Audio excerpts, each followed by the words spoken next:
Смртта на 17-годишниот велосипедист Виган Села, кој загина во сообраќајка која се случи на регионалниот пат Охрид-Струга, ги извади на улица велосипедистите. Револтирани, тие ја свиркаа неажурноста на институциите, кои не превзеле буквално ништо, иако на овој патен правец згаснале десетина животи.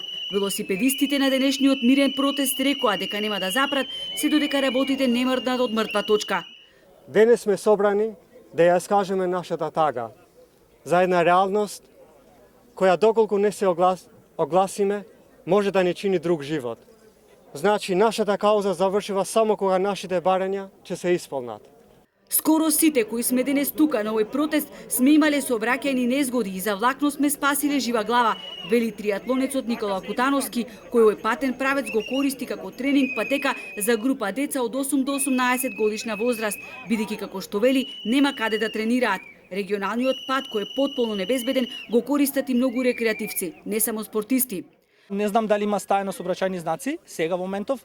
Постоеше еден сообраќајен знак кој што беше на 60 брзина ограничена, меѓутоа таму се вози, нема шанси да најдете некој да вози испод 100.